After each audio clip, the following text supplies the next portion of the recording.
Assalamualaikum warahmatullahi wabarakatuh. Selamat pagi, salam sejahtera anak-anak. Kembali lagi bersama saya Walter Gideon, pengajar matematika kalian dari SMK Tridaya. Selamat bergabung di MGMP Matematika Jakarta Timur 2. Kali ini kelas 10, bilangan pangkat, akar, dan logaritma. Pada satuan mata pelajaran ini, kita akan bertemu sepanjang 8 jam pelajaran dengan materi menghitung nilai operasi bilangan berpangkat, menyederhanakan operasi bilangan berpangkat logaritma, menentukan hasil operasi bentuk akar, menentukan hasil operasi bentuk akar dengan merasionalkan penyebut pecahan, serta menentukan hasil operasi logaritma dengan menggunakan sifat-sifatnya. Untuk sumber belajarnya, anak-anak bisa melihat dari YouTube untuk pengayaan, sekaligus untuk memudahkan kita mempelajari materi ini.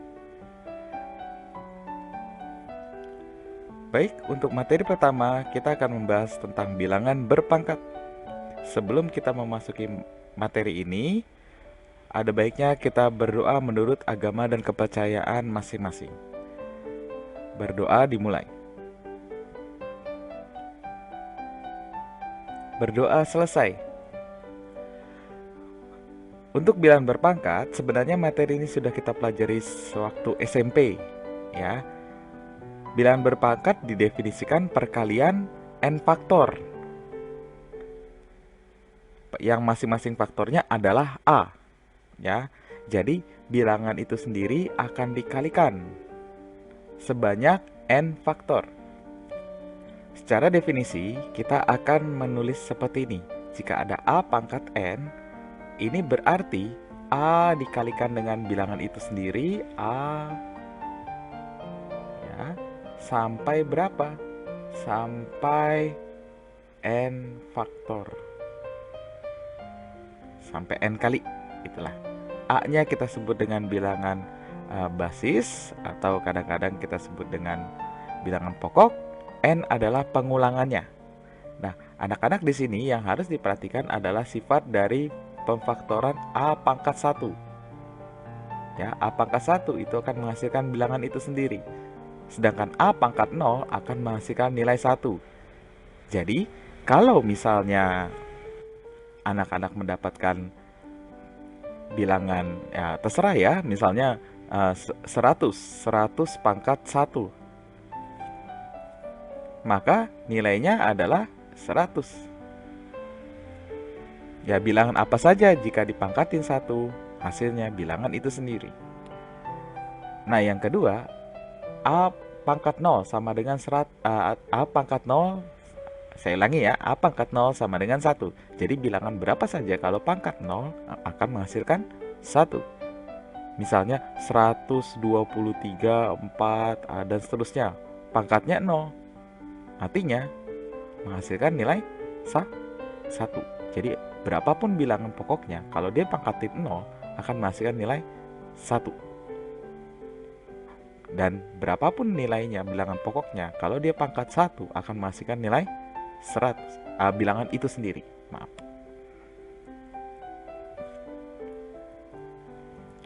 Selanjutnya untuk sifat-sifat bilangan pangkat. Perhatikan sifat-sifat bilangan pangkat berikut ini. Yang akan sering keluar adalah poin nomor 1 sampai dengan 7. Ini semuanya sebenarnya sering keluar ya, tapi di sini Bapak akan membantu kalian untuk mengenali maksud dari sifat-sifat bilangan berpangkat. Yang pertama, a pangkat m dikalikan dengan a pangkat m itu akan menghasilkan a pangkat m plus n. Ya, jadi kalau satu garis, ya, a pangkat m dikalikan a pangkat n, ini akan menghasilkan, ya ini karena dia satu garis, a pangkat m tambah n. Ya, maksudnya apa sih satu garis? Coba perhatikan dulu yang pertama ya. Pokoknya kalau ada perkalian ya dengan basisnya sama, ingat basisnya harus sama ya. Nanti pangkatnya tinggal ditambahkan. Nah, menyambung dengan yang kedua. Misalnya yang kedua, a pangkat m kali a pangkat n. Ya, ini yang kedua kita buat contoh sendiri. dibagi A pangkat MNO. Nah, jangan O ya, kesannya kayak 0. P kali A pangkat Q. Nah, hasilnya seperti apa? Perhatikan, yang satu baris adalah yang baris atas ya. Untuk pembilangnya A pangkat M kali A pangkat N. Untuk penyebutnya, dia ada di baris bawah, A pangkat P kali A pangkat Q. Nah, kalau dia satu baris, maka pangkatnya anak-anak tinggal tambahkan. Jadi, yang satu baris mana? M tambah N. Nah, baris berikutnya, basisnya sama. Ingat, yang wajib adalah basisnya sama. Semuanya sama-sama A. Tapi dia posisinya di bawah.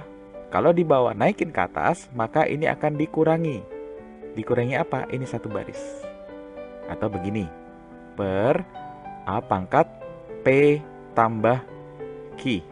Nah, itu satu baris tuh. Ya. Nah, kalau dia naikin ke atas, maka akan menghasilkan, karena basisnya sama-sama A, maka A pangkat M tambah N ini akan dikurangi P tambah Q. Begitu. Jadi kalau ada yang dari bawah, pangkat dari bawah naikin ke atas akan dikurangi. Sama seperti yang poin nomor 2 ini. Ya. Jadi kalau M atasnya, baris berikutnya N di bawahnya, kalau dia naikin ke atas, maka M dikurangi N. Nah, pokoknya kalau naik turun berubah tanda. Gampangnya itu. Oke, sekarang nomor 3. Kalau ada A pangkat M dipangkati lagi dengan N, maka pangkatnya dikalikan. Ya, misalnya A pangkat, misalnya A pangkat 3 dipangkati lagi 2. Artinya apa sih? Secara Arabia A pangkat 3 itu ya A kali A dia diulangi sebanyak 3 kali. Nah, ini semua akan diulangi sebanyak 2 kali. Berarti dikalikan dengan A pangkat A.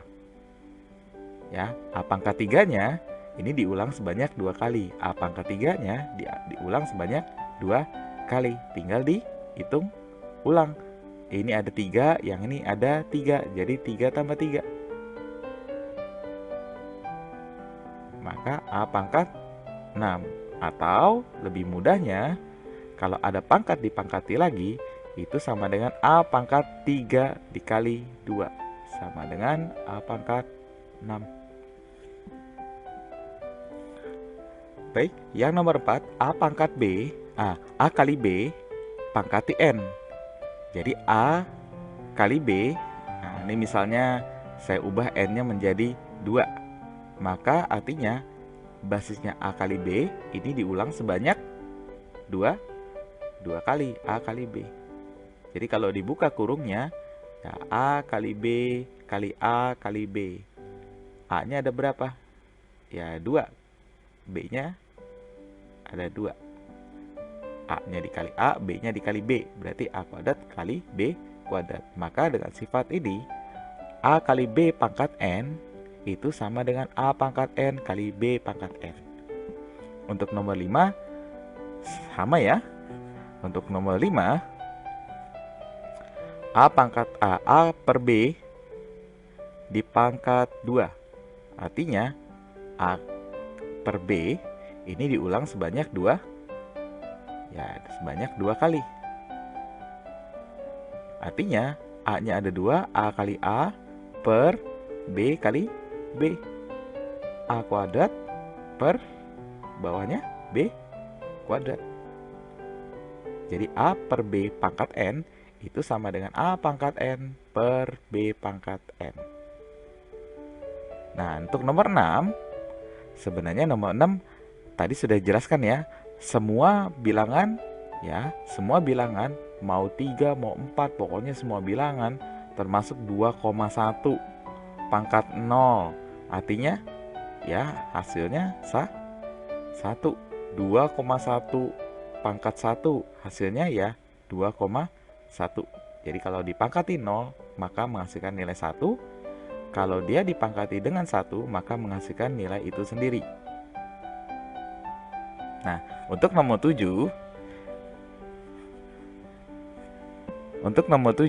kita menggunakan sifat yang nomor 2. A pangkat min N itu artinya 1 per A pangkat N. Kadang-kadang ini kita sebut dengan inverse. Ya, inverse-nya. Jadi kalau A pangkat min N, kalau mau jadi positif, turunin aja ke bawah. Ya, ingat kalau mau pangkatnya menjadi positif atau mengubah tanda dari pangkat, kamu tinggal naik atau turunkan. Ya, sebenarnya kalau A pangkat min N ini sebenarnya ada nih bawahnya nih.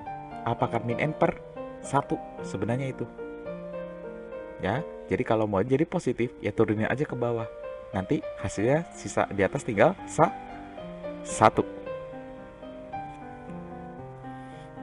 Jadi kalau misalnya ada A pangkat min 5, ini artinya 1 per A pangkat 5.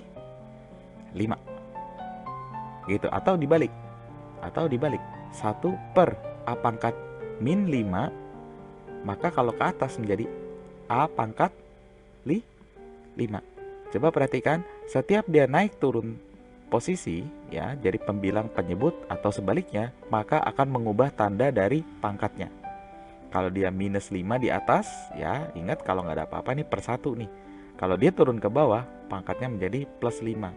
Atau kebalik, kalau di bawahnya minus 5, maka kalau naik ke atas menjadi plus 5.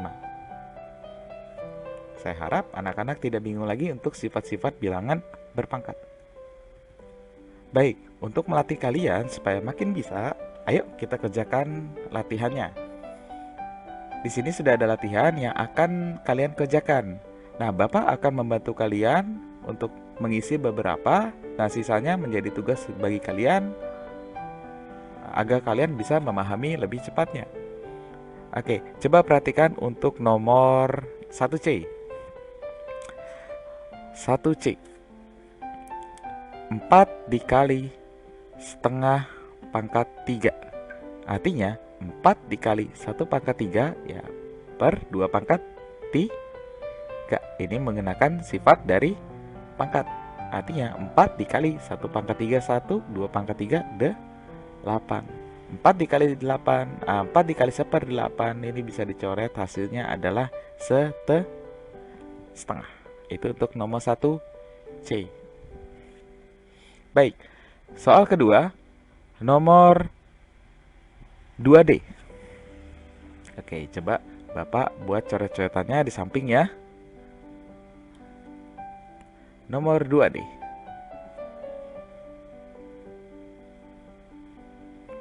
5 pangkat 18 per 5 pangkat 3 kali 5 pangkat 7. Baik. Dengan menggunakan sifat dari pangkat, ini yang tadi kita pelajari sama-sama. Perhatikan untuk basisnya semuanya sudah 5. Ini basis 5, basis 5, basis 5. Ya, jadi untuk bilangan pokoknya 5 semua. Jadi kita bisa tulis semua di sini. 5, bilangan pokok 5. Nah, untuk atasnya dulu. 5 pangkat 18. Nah, untuk yang di bawahnya, ya biar nggak bingung, coba kita buat atas bawah.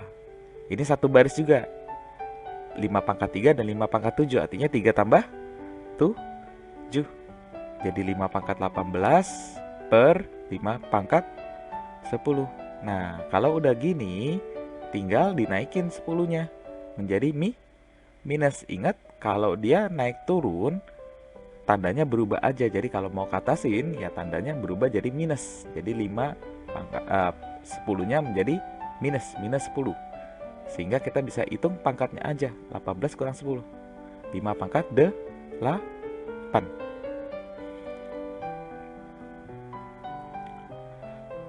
Baik, untuk nomor 3. Coba kita kerjakan 3A. Bapak tulis di sini ya. Untuk 3A.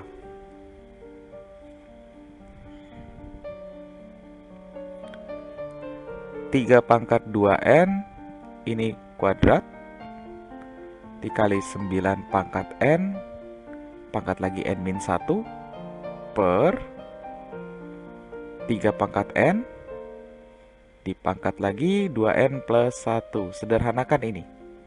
Oke, baik. Yang langkah pertama yang harus kita kerjakan adalah kita menyamakan dulu basisnya. Ya, kayak nomor 2D. Ya. Nah, yang nggak sama apa nih?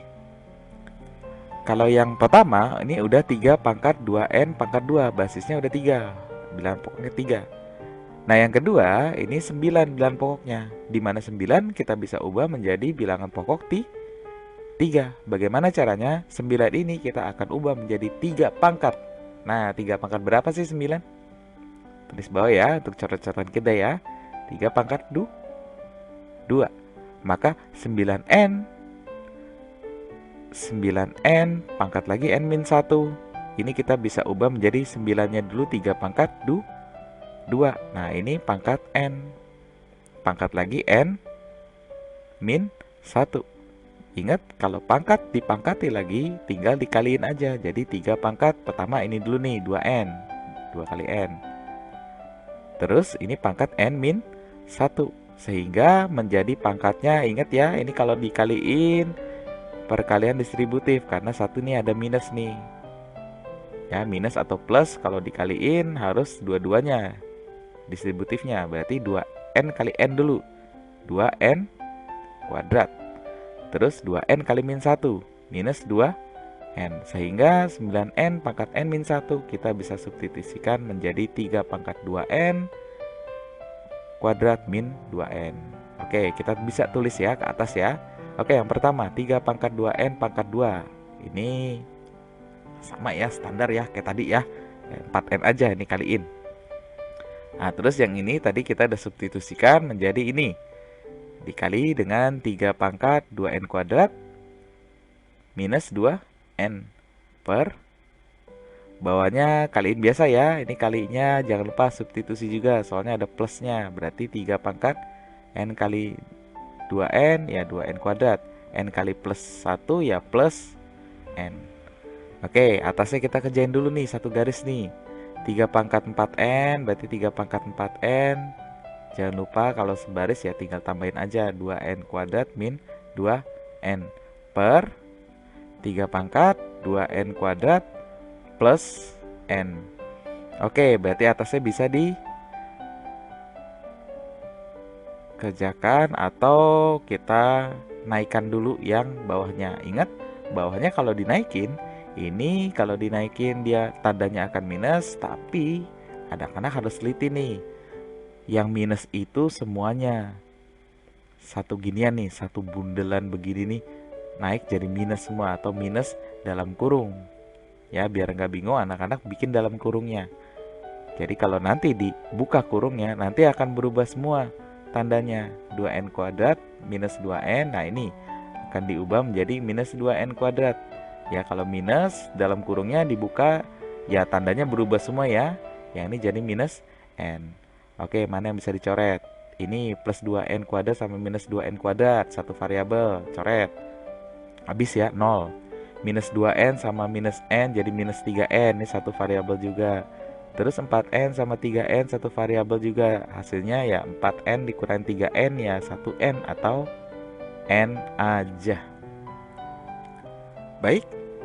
Untuk soal lainnya, anak-anak silahkan mengerjakan di buku latihan sekalian berdiskusi dengan teman-temannya agar kalian lebih memahami materi kita kali ini.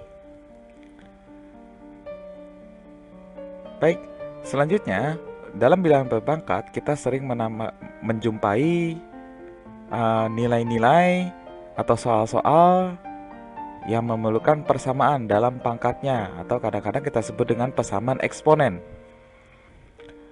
Prinsip dalam menyelesaikan persamaan eksponen, yang pertama,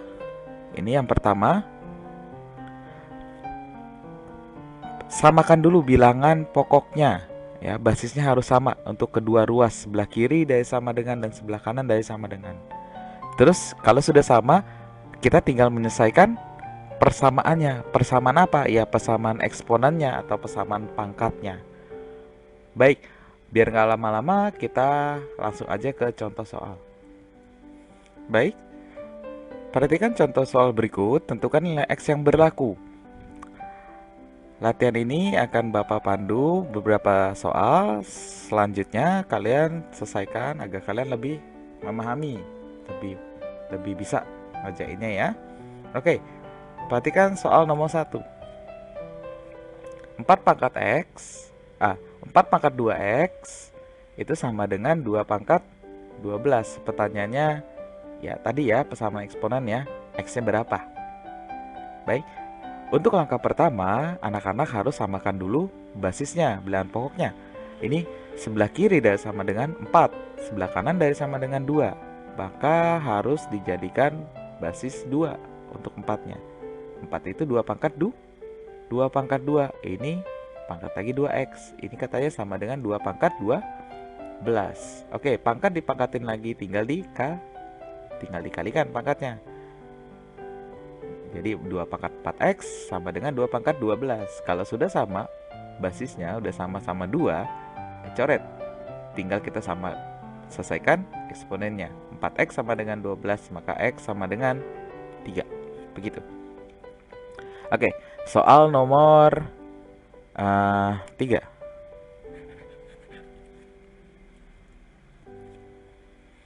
Soal nomor 3. 4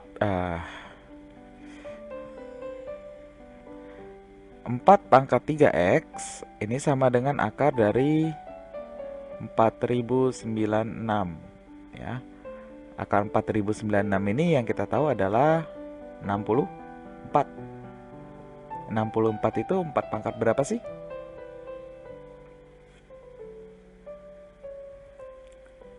4 pangkat 3 ya. Berarti ini 4 pangkat 3. Nah, sebelah kiri dari sama dengan ini tadi masih 4 pangkat 3X. 4 pangkat 3X. 4 pangkat 3X sama dengan 4 pangkat 3. Ingat, kalau sudah sama, ya kan kita perhatikan ini sama ya. 3 kita selesaikan basisnya. Jadi 3X sama dengan 3 sama dengan X sama dengan 1. Oke, soal nomor 6.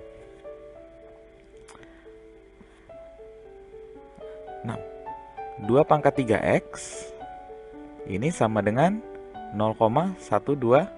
0,125 ini kita bisa sederhanakan menjadi pecahan biasa. Nah, ini kuncinya. Kalau pakai koma-komaan, anak-anak akan kesulitan. Sehingga untuk pecahan jangan pakai pecahan desimal, tapi pecahan biasa saja. Oke, 125 itu 1/8 ya. 1/8. Ini 2 pangkat 3X. Nah, ingat 1/8 ini adalah 1/2 pangkat 3. Biar dia jadi naik ke atas, maka tandanya berubah menjadi 2 pangkat min 3. Kenapa naikin ke atas? Karena biar dia basisnya sama kayak yang sebelah kiri. Sebelah kiri adalah basis 2, bukan basis tengah. Maka sebelah kanannya juga harus dijadiin basis 2. Kalau basis 2 berarti kita harus naikin ke atas. Maka tandanya jadi berubah menjadi minus. Oke, kalau sudah sama, 2 sama 2 coret. Tinggal selesaikan eksponennya. 3X sama dengan min 3, maka X sama dengan min 1. Baik anak-anak, itu saja materi kita kali ini. Jangan lupa contoh soal sangat banyak. Kalian ya di sini Bapak harapkan tetap semangat untuk belajar walaupun kita terpisahkan oleh jarak.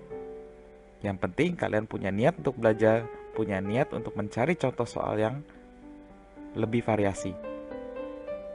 Silakan kalian mencari soal-soal lainnya dan jangan lupa kerjakan semua latihan-latihan yang berlaku. Baik, itu saja dari saya untuk pertemuan pertama kali ini. Wassalamualaikum warahmatullahi wabarakatuh. Salam sejahtera anak-anak. Sampai ketemu dengan pertemuan berikutnya.